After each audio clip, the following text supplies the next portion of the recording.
Hola mga ka-amazing! So today is another day in the life that I want to share with you my next journey. Let's go! So today, andito na tayo ngayon sa Ninoy International Airport Terminal 1 dahil aalis na naman tayo. So ito yung pinakamahirap na desisyon na ginawa ko sa tanang buhay ko. Akala ko hindi na ako babalik. Pero dahil ang daming tanong na pumapasok sa utak ko, parang nanghihinayang ako na parang ang sayang naman kung hindi ako babalik. Maganda naman yung trabaho ko, maganda naman yung sahod ko, at nakatulong naman din yung trabaho ko sa pamilya ko. Kaya parang nagdesisyon ako na siguro babalik na lang muna ako. Pero bago ako nagdesisyon, nagtanong muna ako sa pamilya ko at kay mama. Tinanong ko sa kanila, okay lang ba na babalik pa ako? Kasi parang sayang naman din kung hindi ako babalik. At sabi naman ng nanay ko, sayang kasi bata ka pa.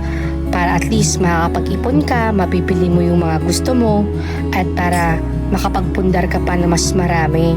At yun na nga din naisip ko. Tsaka ito yung kontrata na after 6 years, finally, bumalik ako sa pagbabarko na merong laman yung savings ko. Sa totoo lang, sa 6 na taon na pagbabarko ko, every time na babalik ako, walang laman ang savings ko. Bakit? Lahat ng mga kinikita ko, every time na umuwi ako, ini-invest ko lahat sa negosyo, sa bahay, at sa pamilya ko. Pero maraming salamat sa pamilya ko dahil nagbunga naman lahat. Hindi ako nanghinayang, hindi nasayang lahat ng sakripisyo ko. Dahil sa kanila, mas lalong nagbunga ang mga pinangarap at pinagpaguran ko. Ang sarap pala sa pakiramdam pag ganun, no? Yung success mo, success naming lahat. Yung pangarap mo, pangarap naming lahat. Kaya naniniwala ako, the more you prior your family, the more blessings to comes in your life. Hindi siya madali. Medyo mahirap siya. Pero kung sama-sama niyong tuparin yung mga pangarap niyo sa buhay, lahat kayo aangat. Sobrang thankful talaga ako kay mama kasi kung hindi dahil din sa kanya, hindi naman din mangyayari lahat ng mga nangyayari ngayon sa amin. Sobrang sarap talaga sa feelings. Hindi ko talaga inaasahan na ganito ang mangyayari sa amin. Yun nga sabi nila, everything happens for a reason. Kung hindi para sa'yo, hindi pa para sa'yo dahil may tamang panahon o nakatakda sa'yo na ibibigay sa'yo na much better dun sa mga hinihiling mo. Ako, sobrang naniniwala ako sa mga ganun kasi the more you rush, the more you crash. Kaya dahan-dahan ka lang kung ano man yun yung plano mo sa buhay. Sige lang, ituloy mo lang. Just go with the flow. Sabayan mo lang yung agos ng buhay. Dahil lahat ng mga pinapangarap mo sa buhay, matutupad mo rin yan. Kaya, wag na wag kang sumuko. Kasi pag ikaw ay sumuko, talo ka. Tuloy mo lang ang laban. Kahit anong mangyari, get, aw mo lang yan. Parang sex bomb lang yan, di ba? Kabog, charis! Pero sa totoo lang, ang sarap talagang mangarap. Libre lang naman mangarap. Kung mangangarap ka, taasan mo na. Walang problema doon. Pero wag mong kalimutan pag nangangarap ka, kailangan mo trabahuin. You need to work hard a lot. You need to have a passion. You must be knowledgeable. You need to have a long patience. Parang royal way lang. Friendly, passionate, and committed. O, diba? Kabog. Pero sobrang saya ko talaga sa nangyayari sa buhay ko ngayon. After how many years na sacrifice, iyak, tawanan, puro problema. Pero pag pinagsabay mo yung pangarap mo sa agos ng buhay, sobrang sarap pala talaga.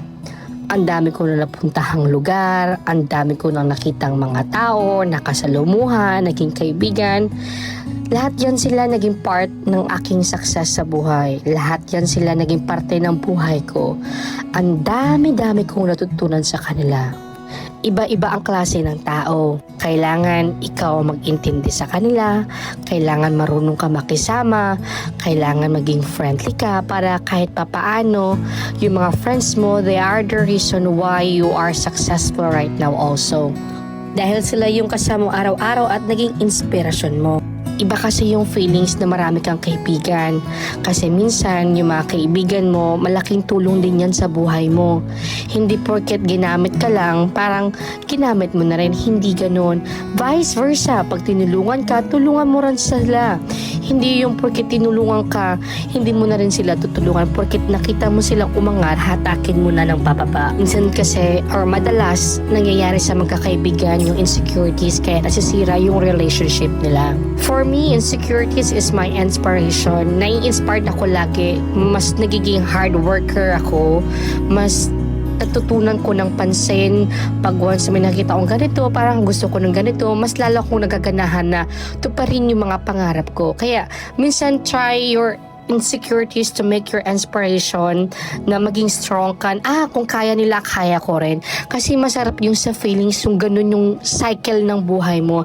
Hindi yung insecurities na ida-down mo yung mga tao na sa paligid mo. Make them your inspiration para at least mas masaya ang buhay.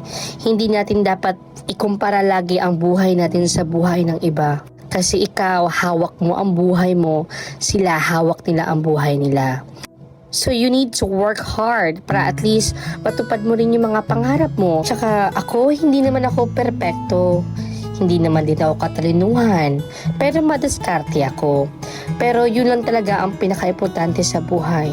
Siguraduhin mo na masaya ka sa ginagawa mo, gusto mo ang ginagawa mo at kaya mo ang ginagawa mo. Tsaka kaya ako blessed din talaga kasi yung inspirasyon ko lagi, yung pamilya ko, lalo na yung nanay ko. Kahit gaano kahirap yung trabaho, kahit gaano kabigat, basta meron kang inspirasyon, meron kang dahilan kung bakit mo ginagawa ito, mas madali ang trabaho. Make sure you always love yourself, love your family, love all the people surround you. Always be positive, surrounded with all positive people. It gives you a good vibes. It gives you a peaceful mind. It gives you a courage to do the things that makes you happy. Kaya enjoy mo lang ang buhay. Enjoy your life into the fullest. Embrace all the blessings that comes to your life. Whatever happened, whatever it takes, just go with the flow. Be friendly, be generous, be polite.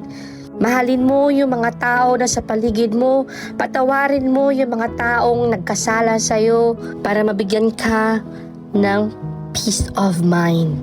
So, I still remember during my college days when I was second year. So, naging working student ako sa Pizza Hut. Sobrang swerte ko nung panahon na yun dahil nagkaroon ako ng mga kapatid at ate na nag-guide sa akin during the time. And then, I remember they invited me dun sa retreat ng Youth for Christ, and then doon ko naintindihan kung gaano kahalaga yung buhay, yung faith, acceptance, and forgiveness. Sobrang thankful talaga ako na sila yung nakilala ko at malaking tulong talaga na nagbago ang buhay ko. So then, it's easy to move on. Diba? Masarap kaya ang buhay, yung ganun yung cycle ng buhay natin na yung masaya lang tayo, yung nakakatulong tayo sa ibang tao, we're sharing our blessings to the others kasi babalik din yun sa inyo. Ganun lang.